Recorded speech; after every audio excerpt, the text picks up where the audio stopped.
समय की बात है, एक छोटे से गांव में एक गरीब किसान रहता था जिसका नाम रामू था। रामू के परिवार में उसकी पत्नी सविता और एक छोटा लड़का श्याम था। रामू अपने परिवार के साथ एक छोटी सी झोपड़ी में बहुत ही साधारण सी जिंदगी बिता रहा था।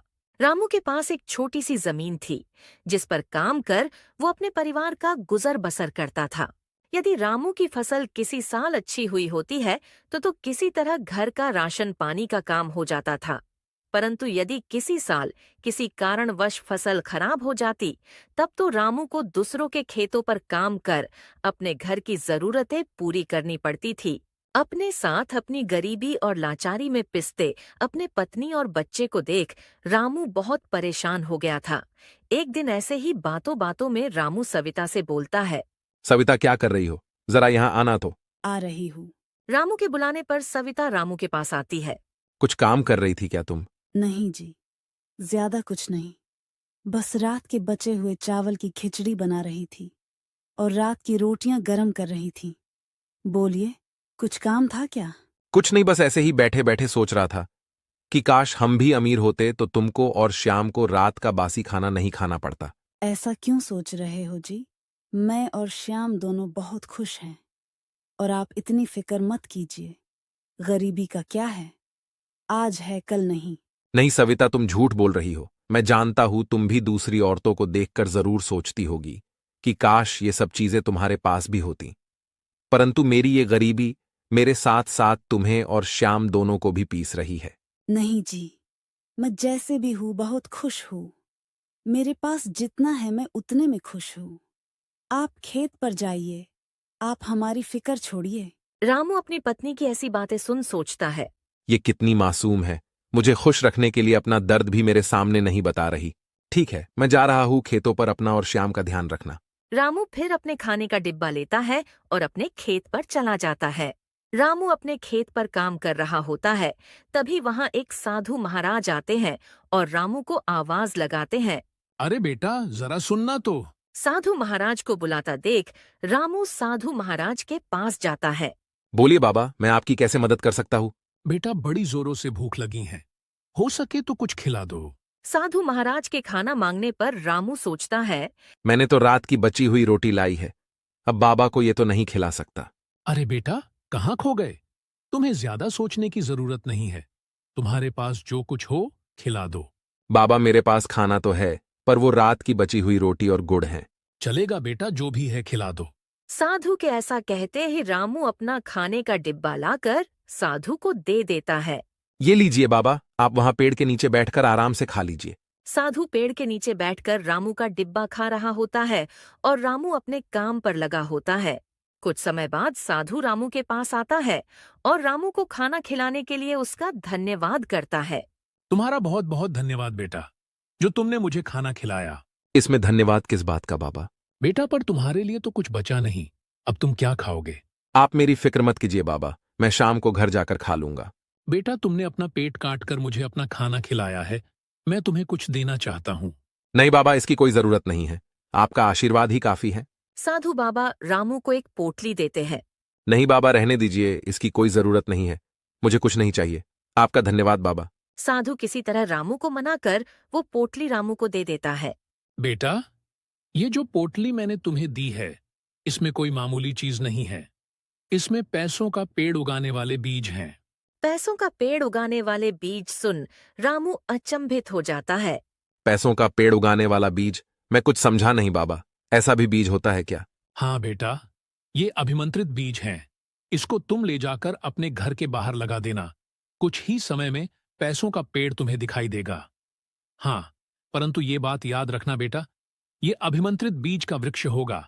इसलिए यदि इस पेड़ से आए पैसों से तुमने कुछ भी गलत उपयोग किया, तो जब भी तुम इस पर लगे पैसे को तोड़ने जाओगे, यह वृक्ष अपने आप गायब हो जाएगा। ठीक है बाबा, मैं इस बात का ध्यान रखूंगा। बाबा, पर एक और सवाल था मेरे मन में। पूछो बेटा, क्या पूछना है? बाबा, इन बीजों को लगाने के बाद कितने दिन में पैसों का पेड़ उग जाएगा? बेटा, तुम उसकी चिंता मत करो। ये जादुई बीज है, एक बार लगाकर तो देखना, तुमको खुद इसका जादू बहुत जल्द दिखाई देगा। ठीक है बाबा, आप जैसा कह रहे हो मैं वैसा ही करूंगा। ठीक है बेटा, तो फिर मैं चलता हूँ। रामू को पैसों के पेड़ का बीज देने के बाद साधु बाबा वहां से गायब हो जाते हैं। अरे ये बाबा कहाँ गायब हो गए? पक्का ये बाबा भी मायावी होंगे। अभी फौरन घर जाकर सविता को ये सारी बात बताता हूँ। रामू अपना सारा काम छोड़ के सीधे अपने घर जाता है। सविता जल्दी से यहाँ आओ, बहुत जरूरी बात करनी है। रामू के इतनी जोर से बुलाने पर सविता फौरन दौड़ी दौड़ी आती है। क्या हुआ जी? इतनी जल्दी आ गए आज? क्या हुआ, काम नहीं है क्या आज खेतों पर? नहीं, काम तो था, पर आज खेत पर एक साधु बाबा आए थे और उन्होंने आकर मुझे कहा कि उन्हें भूख लगी है, तो मैंने उन्हें अपना खाने का डिब्बा दे दिया। ये तो बहुत अच्छा किया आपने। किसी साधु फकीर को खाना खिलाना तो पुण्य का काम है। हाँ, पर उसके बदले में बाबा ने मुझे एक पोटली दी और कहा कि इसमें पैसों का पेड़ उगाने वाले बीज हैं। क्या कहा आपने? पैसों का पेड़ उगाने वाला बीज? क्यों मजाक कर रहे हो मेरे साथ?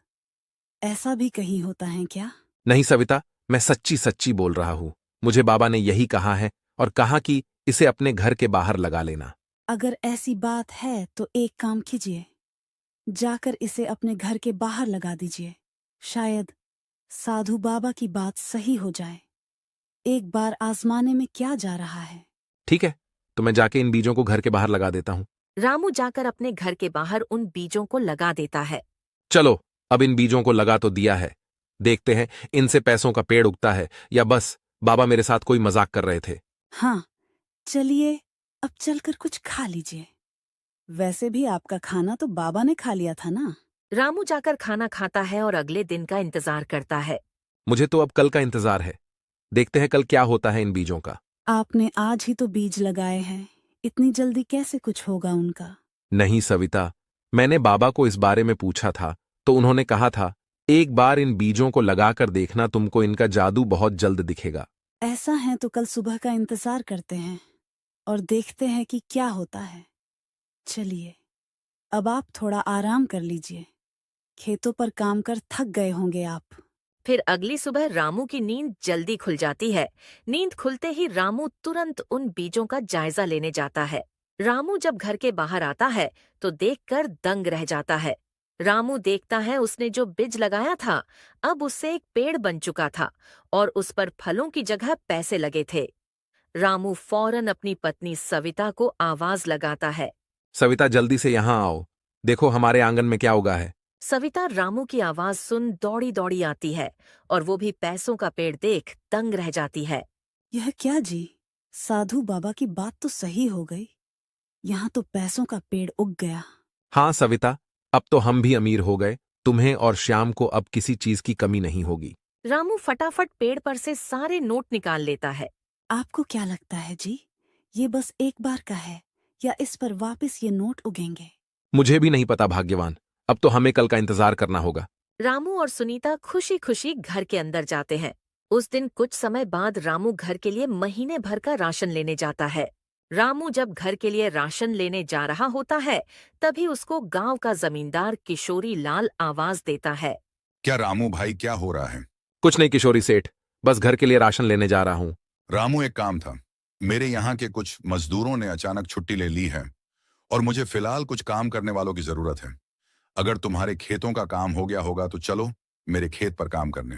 किशोरी सेठ के काम पर बुलाने पर रामू मन ही मन सोचता है, अगर अभी सेठ को सीधा मना कर दूंगा तो सेठ को मुझ पर किसी तरह का शक ना हो जाए कि कल तक जो रामू दूसरों के खेतों पर काम ढूंढता था आज सामने से बुलाने पर मना कर रहा है। इसलिए अभी कोई बहाना मार देता हूं। नहीं सेठ, आज तो नहीं आ पाऊंगा। मेरी बीवी की थोड़ी तबीयत खराब है तो आज घर पर रहकर उसका ध्यान रखूंगा। ठीक है रामू, जैसा तुमको सही लगे। पर जब तुम्हारी बीवी की तबीयत सही हो जाए तो आ जाना खेत पर। इस समय बहुत काम है मेरे खेत पर। ठीक है सेठ जी। सेठ वहां से चला जाता है और रामू राशन की दुकान की तरफ निकल जाता है। अरे आओ रामू भाई, बताओ कैसे आना हुआ? सूरज भाई, घर के लिए कुछ राशन लेने आया हूं। तुम्हारा पहले का भी कुछ हिसाब बचा है रामू भाई, उसका भी थोड़ा देख लो। अरे फिक्र मत करो भाई, आज सारा पुराना हिसाब चुका दूंगा। ठीक है भाई, बताओ क्या क्या दूं? रामू महीने भर का राशन लेकर घर पहुंचता है। आ गए आप? आज तो लग रहा है आप पूरी दुकान ही खरीद कर ले आए हो। नहीं, बस महीने भर का राशन लाया हूं। क्या पता कल पैसों के पेड़ पर पैसे आए या नहीं, और पैसे गलत जगह डालने से अच्छा मैंने सोचा महीने भर का राशन भरा लेता हूं। हाँ, सही किया आपने। चलिए, अब आप आराम कीजिए। मैं आपके लिए खाना बनाकर लाती हूँ। उस रात रामू, सविता और श्याम जब खाना खाने जा रहे होते तभी खाने में इतनी चीजें देख श्याम बोलता है। क्या बात है माँ, आज तो खाने में बहुत चीजें बनी हैं। क्या हुआ, आज कोई खास बात है क्या? नहीं बेटा, बस आज तुम्हारे पिताजी की समझो किस्मत खुल गई। इसी बात पर उन्होंने आज राशन का बहुत सामान भर लिया। क्यों सविता, तुम बच्चे को कुछ भी बोल रही हो? नहीं बेटा, बस आज राशन भर आया था तो तुम्हारी माँ ने ये सब बना दिया। उस रात रामू का पूरा परिवार भर पेट खाना खाता है और सो जाता है। अगली सुबह भी रामू जल्दी उठ जाता है और सीधे घर के बाहर लगे पैसों का पेड़ देखने जाता है। रामू जब पेड़ के पास जाता है तो देखता है वह पेड़ फिर से पैसों से भरा हुआ था। राजू फटाफट फिर से सारे नोट तोड़कर एक गोनी में भर के घर में जाता है। रामू घर के अंदर जाता है और सविता को बुलाता है। सविता, जरा यहाँ आओ और यह देखो। रामू के बुलाने पर सविता वहां आती है। क्या हुआ जी? सविता, ये देखो, पैसों के पेड़ पर फिर से पैसे उगे थे। अब तो हमें किसी चीज की चिंता नहीं करनी होगी। बस रोज सुबह उठो और पेड़ से पैसे निकालो। हाँ जी, पर हमें इस पेड़ को संभाल कर रखना होगा। अगर किसी को इस पेड़ के बारे में पता चल गया तो इस पेड़ को हमसे छीन न लें। हाँ सविता, सबसे पहले तो रोज सुबह सुबह उठकर किसी के देखने से पहले हमें पेड़ पर उगे सारे पैसे निकाल लेने होंगे, ताकि किसी को इस पेड़ के बारे में पता ही ना चले। ठीक है जी। कुछ दिन इसी तरह गुजर जाते हैं। अब रामू के पास बहुत पैसे हो जाते हैं। रामू ने अब खेतों में काम करना भी छोड़ दिया था। रामू दिन भर बस घर रहकर आराम करता था। रामू के खेतों पर न जाने की वजह से अब गांव के लोगों ने भी यह बात करनी शुरू कर दी थी। क्या भाई विमल, आजकल रामू नहीं दिखाई देता खेतों पर? क्या हुआ, सब ठीक तो है ना? कहीं कुछ हुआ तो नहीं है रामू को? पता नहीं सेठ जी, कई दिनों से रामू अपने खेतों पर भी नहीं आ रहा है। ठीक है, चलो छोड़ो। रामू कहीं मिलेगा तो हालचाल पूछ लेना। जी सेठ जी। इसी तरह कुछ और दिन बीत जाते हैं। अब रामू अमीरों की जिंदगी जी रहा था। ना खेतों पर जाता, ना कोई काम करता। एक बार किशोरी सेठ रामू के घर के पास से गुजर रहा था। तभी किशोरी सोचता है, चलो, अब रामू के घर के पास से गुजर रहा हूँ तो एक बार रामू का हाल चाल लेता चलता हूँ। सेठ रामू के घर के अंदर जाते ही घर की कीमती चीजें देख दंग रह जाता है और बेड पर लेटे रामू को आवाज लगाता है। रामू, ये सब कैसे हुआ? तेरे पास तो 2 वक्त की रोटी के पैसे नहीं होते थे, अचानक इतनी अमीरी? रामू सेठ को अचानक घर में देख घबराकर उठ खड़ा होता है। अरे सेठ जी, आप यहाँ, बोलिए कैसे आना हुआ? कुछ नहीं, बहुत दिनों से तुम खेतों पर दिखाई नहीं दिए थे और आज बस तुम्हारे घर के पास से गुजर रहा था तो सोचा तुमसे मिलता चलूं। हाँ सेठ जी, बहुत दिन से तबीयत खराब चल रही है तो खेतों पर नहीं जा पा रहा हूँ। रामू, एक सवाल पूछूं, बुरा तो नहीं मानोगे? अरे पूछिए सेठ जी। रामू, एक समय पर तुम्हारे पास एक टाइम का खाना खाने के पैसे नहीं थे और आज तुम्हारा घर तो साजो सामान से भरा हुआ है। घर पर रहते रहते ऐसा क्या किया तुमने जो तुम्हारे इतने दिन बदल गए? सेठ से ये सवाल सुन रामू थोड़ा डर जाता है और सेठ को एक झूठी कहानी सुना देता है ताकि सेठ को पैसों के पेड़ के बारे में कुछ पता ना चले। नहीं सेठ जी, ऐसा कुछ खास नहीं हुआ। बस मेरे दादाजी की गांव के बाहर एक जमीन थी। अभी कुछ ही दिनों पहले वो बिकी है, जिसकी काफी अच्छी खासी कीमत मिली है, तो बस उन्हीं पैसों से ये सब सामान खरीदा है। सेठ को रामू की बातों पर विश्वास नहीं हो रहा था। तभी उसकी नजर अचानक रामू के बेड के नीचे जाती है, जहां वो पैसों से भरी बोरी देखता है। पर इस बारे में वो रामू से कुछ नहीं कहता है। ठीक है रामू, तो तुम आराम करो, मैं चलता हूँ। ठीक है सेठ जी। किशोरी सेठ वहां से चला जाता है और जाके गांव के कुछ लोगों को रामू की यह कहानी बता देता है। अरे जीतू भाई, तुमको रामू के बारे में कुछ पता चला है क्या? नहीं सेठ जी, बस सुना है उसकी तबीयत खराब है, इसलिए वो खेतों पर काम करने भी नहीं आ रहा है। मैं भी यही सुनकर उससे मिलने उसके घर गया था। अभी अभी रामू के घर से ही आ रहा हूँ और मुझे भी उसने यही कहानी सुनाई। पर उसके घर की बदली सूरत देख मुझे कुछ गड़बड़ लगा। ऐसा क्या देख लिया सेठ जी आपने? बेचारा रामू पता नहीं कैसे अपना घर चला रहा होगा। पहले काम करके उसका एक समय का खाने का कुछ बंदोबस्त हो पाता था, अब पता नहीं कैसे चल रहा होगा उसका घर। नहीं जीतू, तुम गलत सोच रहे हो। बाहर से तो उसका घर जैसे का तैसा है, पर घर अंदर से पूरा साजो सामान से भर गया है।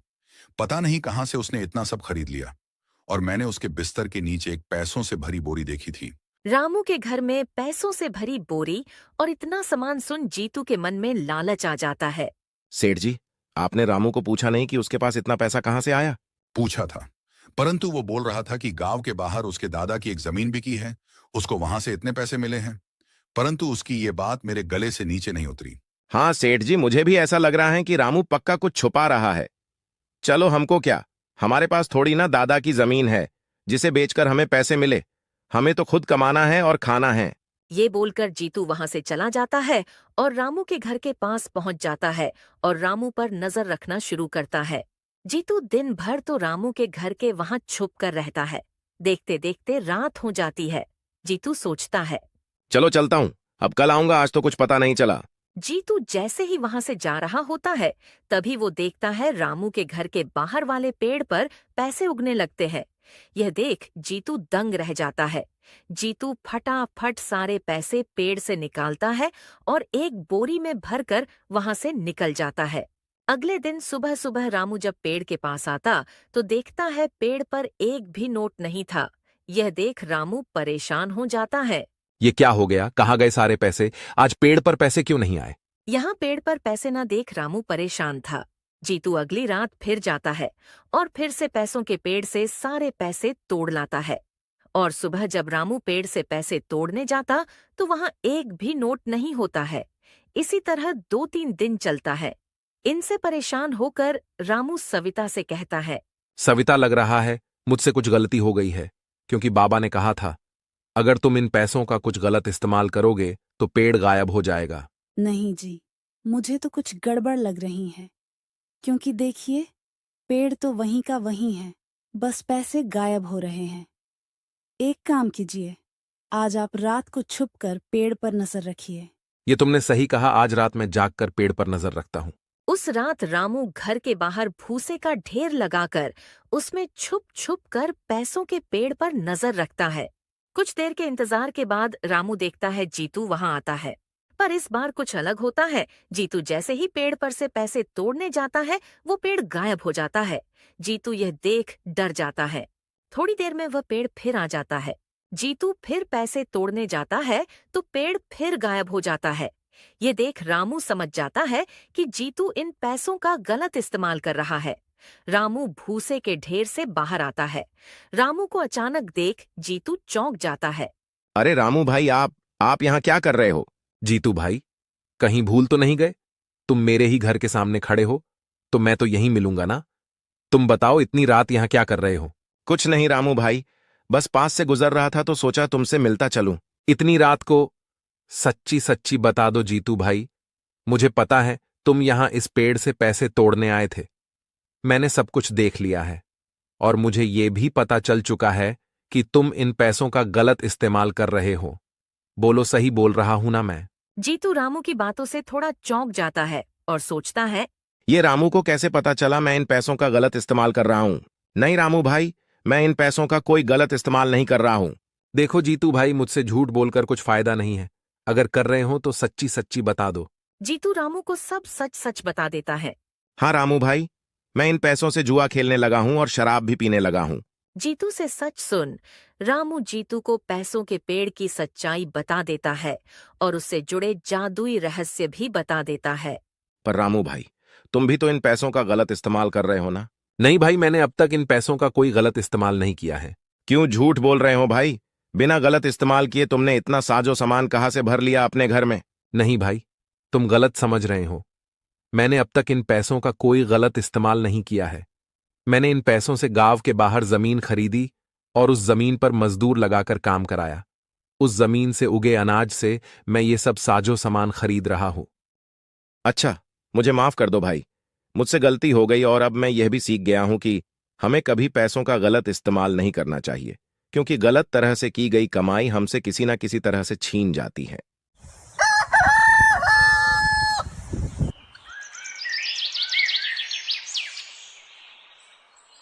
विजयनगर नाम के एक छोटे से गांव में कृष्णा नाम का एक लड़का रहता था।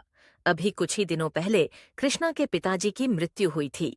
कृष्णा पढ़ाई लिखाई में बहुत तेज था, परंतु पिताजी के मृत्यु के बाद कृष्णा ने स्कूल वगैरह जाना छोड़ दिया था। अब वह घर की जिम्मेदारियों को संभालने में व्यस्त हो गया था। कृष्णा के घर में कृष्णा के अलावा कोई और कमाने वाला नहीं था। पिताजी के मृत्यु के बाद कृष्णा के घर में केवल कृष्णा, कृष्णा की माँ और उसकी छोटी बहन थी। कृष्णा का यह सोचना था कि घर में अगर कोई कमाने वाला नहीं होगा तो घर का खर्चा कैसे चलेगा।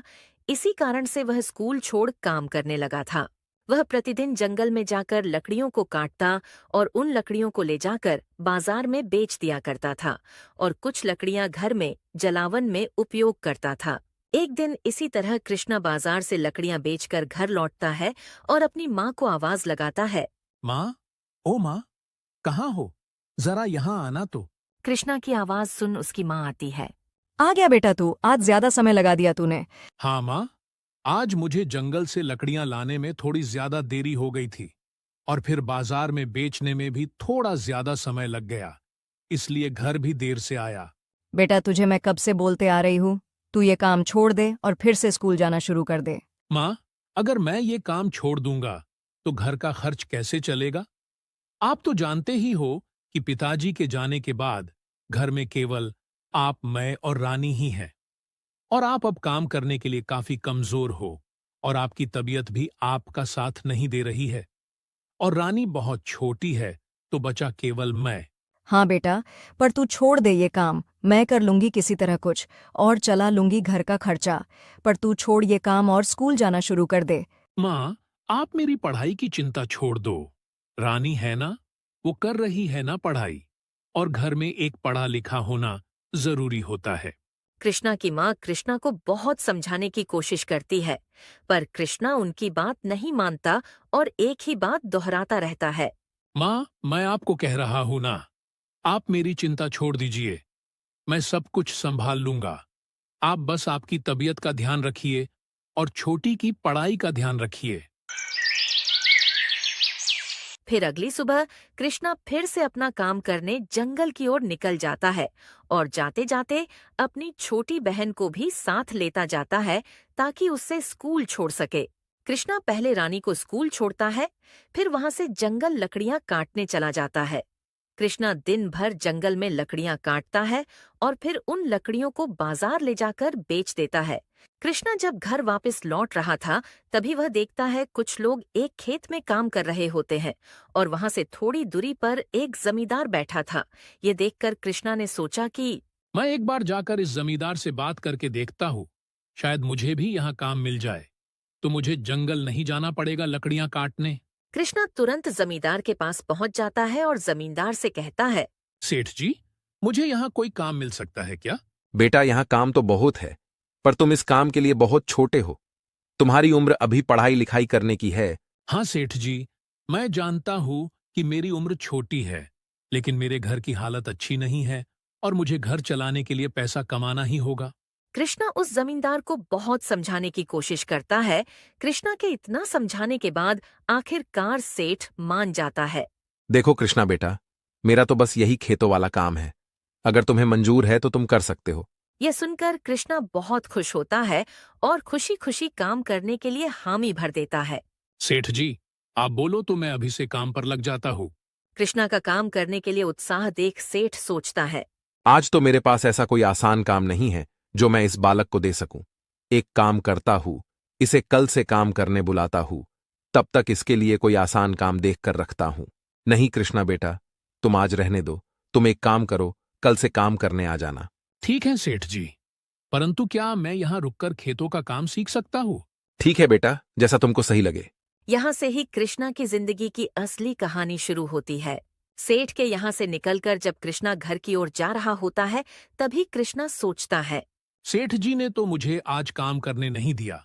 एक काम करता हूँ, थोड़ी देर के बाद जब सब चले जाएंगे तब मैं खेतों पर काम करना शुरू कर दूंगा। आखिर मुझे जो काम कल से करना है उसको मैं आज से ही शुरू कर देता हूँ। कुछ देर बाद धीरे धीरे सारे मजदूर और सेठ वहां से चले जाते हैं।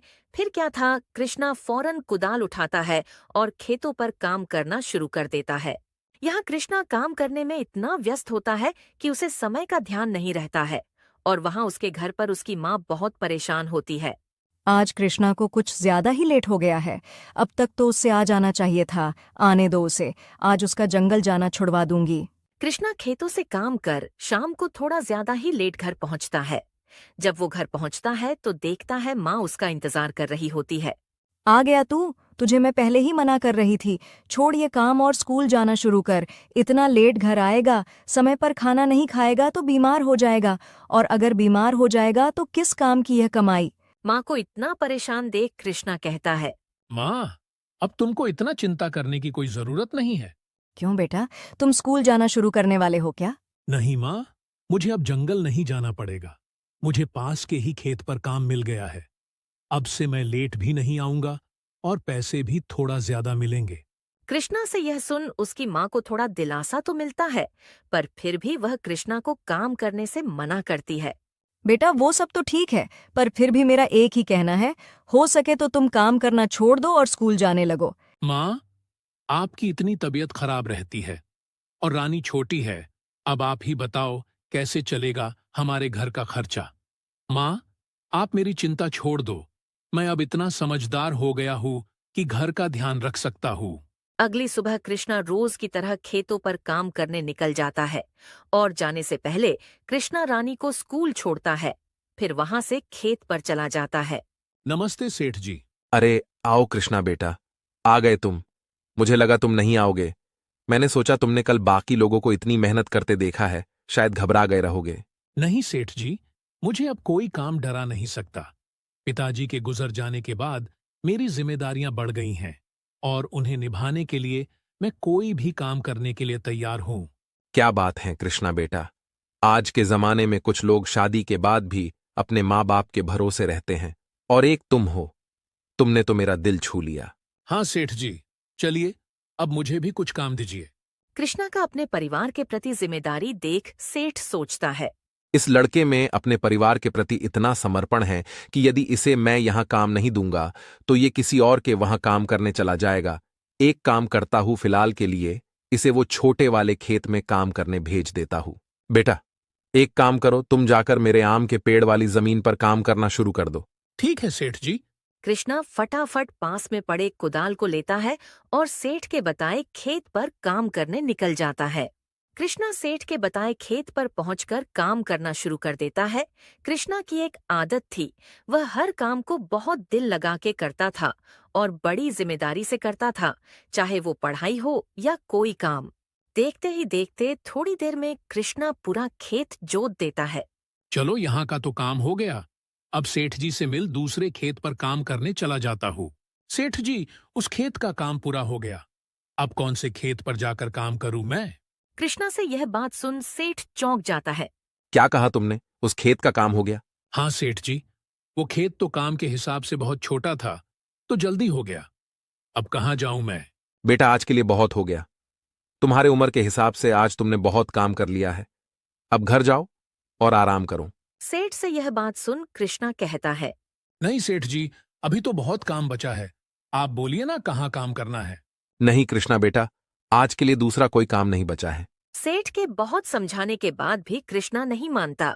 ठीक है बेटा, तो क्या तुम मेरा एक काम कर सकते हो? हाँ सेठ जी, बोलिए क्या करना है। बेटा, काम जानने से पहले मेरे एक सवाल का जवाब दो। हाँ पूछिए सेठ जी, क्या जानना चाहते हो आप? तुमने अपनी पढ़ाई कहाँ तक करी है? 8वीं तक पढ़ा हूं मैं, और 9वीं में दाखिला हुआ था पर जा नहीं पाया। फिर तो तुम्हारा गणित बहुत तेज होगा। हाँ सेठ जी, गणित तो मेरा पसंदीदा विषय था। उसमें तो मैं पूरे वर्ग में अव्वल आता था। क्या बात है, फिर तो जोड़ घटाना तुम्हारे लिए तो बहुत आसान होगा। जी सेठ जी। तो आज से तुम मेरे खेतों पर काम नहीं करोगे? सेठ से यह सुन कृष्णा चौंक जाता है और सेठ से पूछता है, क्यों सेठ जी, ऐसा मैंने क्या कर दिया? मुझे माफ कर दीजिए। अगर मुझसे कुछ भूल हुई है तो। नहीं कृष्णा बेटा, तुमसे कोई भूल नहीं हुई है, और मैं तुम्हें केवल खेतों में काम करने से मना कर रहा हूं क्योंकि मेरे पास तुम्हारे लिए कुछ और काम है। कुछ और काम? मैं कुछ समझा नहीं सेठ जी, जरा साफ साफ बताइए। देखो बेटा, तुम्हें काम की जरूरत है और तुम्हें हिसाब किताब भी आता है, तो एक काम करो, तुम मेरे यहां मजदूरों की तनख्वाह और दूसरी जरूरतों का हिसाब रखने का काम करो। ठीक है, मुझे चलेगा सेठ जी। फिर सोचना क्या, चलो लग जाओ काम पर। वहां टेबल पर पड़ी है हिसाब की किताब। कृष्णा सेठ की बात मान सेठ के यहाँ हिसाब रखने का काम करना शुरू कर देता है। कृष्णा सेठ के यहाँ काम कर रहे सभी मजदूरों के तनख्वाह और बाकी का हिसाब लगाकर सेठ के पास चला जाता है। सेठ जी ये लीजिए, मैंने सभी मजदूरों के तनख्वाह और बाकी के चीजों का सारा हिसाब कर दिया है। एक बार आप भी देख लीजिए। क्या बात है बेटा, इतना जल्दी? तुम तो बहुत तेज हो। रुको, एक बार मैं भी देख लेता हूँ। सेठ हिसाब चेक करता है और जब वो देखता है कि सारा हिसाब एकदम सही है तो वह कृष्णा से कहता है, बहुत बढ़िया बेटा, सारा हिसाब एकदम सही है। तुम तो कमाल के लड़के हो, काम में भी तेज और हिसाब किताब में भी। नहीं सेठ जी, ऐसा कुछ नहीं। वो आपको बोला था ना, गणित मेरा सबसे पसंदीदा विषय है। हाँ वो तो है बेटा, पर तुम काम करने में भी बहुत अच्छे हो, हर काम दिल लगाकर करते हो। हाँ सेठ जी, वो ऐसा क्योंकि मेरे पिताजी कहते थे कि हमें कोई काम करने में कभी शर्म नहीं करनी चाहिए और जो भी काम मिल जाए उससे पूरे ईमानदारी और दिल लगाकर करना चाहिए। इससे काम में दिल लगा रहता है और काम भी जल्दी हो जाता है। क्या बात है कृष्णा बेटा, क्या खूब बात कही है तुम्हारे पिताजी ने। बेटा आज के लिए बहुत काम हो गया, अब से तुम केवल हिसाब किताब का काम करोगे। ठीक है सेठ जी, जैसा आपको सही लगे। चलो तो फिर मैं कल आता हूँ। कृष्णा वहां से घर के लिए निकल जाता है। आज कृष्णा कुछ ज्यादा ही जल्दी आ जाता है। कृष्णा घर पर आते ही अपनी माँ को आवाज लगाता है। माँ, कहाँ हो? जरा यहाँ आओ। कृष्णा की आवाज सुन उसकी माँ वहां आ जाती है और कृष्णा को इतना जल्दी घर पर देख बोलती है। अरे कृष्णा बेटा, आज बहुत जल्दी आ गए। क्यों, आज काम नहीं था क्या? नहीं माँ, काम तो था, पर मैंने अपना सारा काम कर लिया तो सेठ जी ने मुझे भेज दिया। चलो अच्छा है, इसी बहाने आज जल्दी आ गया घर। माँ, मैं तुम्हें एक बात बताना तो भूल ही गया। कौन सी बात बेटा? माँ, अब से मुझे खेत पर मजदूरी का काम नहीं करना होगा, क्योंकि सेठ जी को जब मैंने बोला कि मैं गणित में अच्छा हूँ तो उन्होंने मुझे हिसाब किताब का काम दे दिया है। अब मुझे बस हिसाब किताब का काम करना होगा। ये तो बहुत अच्छा हुआ। हिसाब करता रहेगा तो तुझे दो फायदे होंगे। एक तो तुझे बाकियों की तरह मजदूरों वाला काम नहीं करना होगा और दूसरी की तेरा गणित और भी अच्छा हो जाएगा। हाँ माँ, मैंने जब आज का हिसाब लगाकर सेठ जी को दिखाया तो उन्होंने मेरी बहुत तारीफ की। चल अब आज जल्दी आ गया है तो कुछ खा पी कर आराम कर ले। ठीक है माँ, आप खाना लगा दो, मैं तब तक हाथ मुंह धोकर आता हूँ। इसी तरह अब कृष्णा रोज खेतों पर जाता उस दिन का सारा हिसाब का काम करता और घर जल्दी आने लगा था। इसी तरह कुछ दिन बीत जाते हैं। फिर एक दिन जब सेठ देखते हैं कि कृष्णा घंटों का हिसाब का काम मिनटों में कर देता था और उसका बाकी का समय खेत पर व्यर्थ जा रहा है, तो वो कृष्णा को अपने पास बुलाता है। कृष्णा बेटा जरा यहाँ आना तो। आया सेठ जी। बेटा क्या तुम मेरा एक कहना मानोगे? हाँ बोलिए ना सेठ जी, क्या करना है?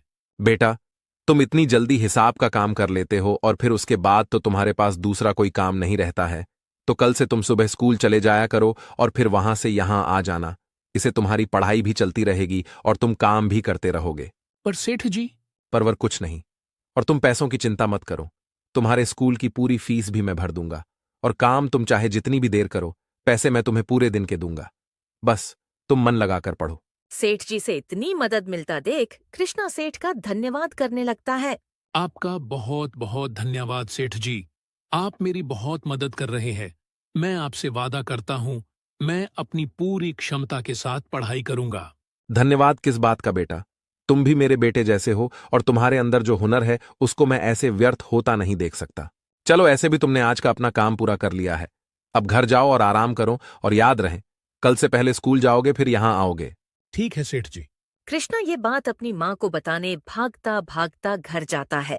माँ जल्दी से यहाँ आओ, मुझे आपको एक खुशखबरी देनी है। कृष्णा की आवाज सुन उसकी माँ आती है। बोलो कृष्णा बेटा, क्या खुशखबरी है जो तुमने मुझे इतनी जोर से आवाज लगाई? माँ आपकी इच्छा पूरी होने वाली है। मेरी इच्छा? मेरी कौन सी इच्छा पूरी होने वाली है बेटा, जरा साफ साफ बताना तो। सोचो सोचो माँ, आप मुझे हर रोज इसी बात के लिए कहती रहती हो। मेरी तो सबसे बड़ी एक ही इच्छा है कि तू काम छोड़ स्कूल जाना शुरू कर दे बस। यही माँ, आपकी यही इच्छा पूरी होने वाली है। क्या कहा बेटा? तू स्कूल जाना शुरू करने वाला है, इसका मतलब अब तू काम करने नहीं जाएगा? नहीं माँ, मैं काम पर भी जाऊंगा और स्कूल भी। कैसे बेटा? अगर तू स्कूल जाएगा तो तू काम पर कैसे जाएगा? माँ, इसका हल सेठ जी से मिला है। सेठ जी ने कहा कि कल से मुझे पहले स्कूल जाना होगा और फिर स्कूल से खेत पर आना होगा, और उन्होंने कहा कि स्कूल की पूरी फीस भी वहीं भरेंगे। क्या बात है, तुम्हारे सेठ जी तो बड़े दिल वाले हैं, तुम्हें उनका बहुत शुक्रिया करना चाहिए। आज के समय पर किसी की कोई इतनी मदद कहाँ करता है जितनी मदद सेठ जी कर रहे हैं। हाँ माँ, पर इसमें बहुत बड़ा हाथ पिताजी के सीख का भी है। सेठ जी को मुझ में मेरे काम के प्रति समर्पण और मेरी मेहनत को देखकर उन्होंने ये फैसला लिया है। इस तरह कृष्णा की अपने काम के प्रति मेहनत और ईमानदारी ने उसकी जिंदगी बदल दी। उसको अब बस अपनी पढ़ाई पर ध्यान लगाना था। अब कृष्णा रोज सुबह अपनी छोटी बहन के साथ साथ स्कूल जाता और फिर स्कूल से आने के बाद सेठ के यहाँ हिसाब किताब का काम करने जाता था। दोस्तों, इस तरह कृष्णा की मेहनत ने कृष्णा की जिंदगी बदलने में मदद की। अब कृष्णा स्कूल भी जा पाता था और काम कर अपने घर का पालन पोषण भी कर पा रहा था। दोस्तों, इस तरह की और शानदार कहानियां देखने के लिए हमारे इस चैनल को सब्सक्राइब कर ले।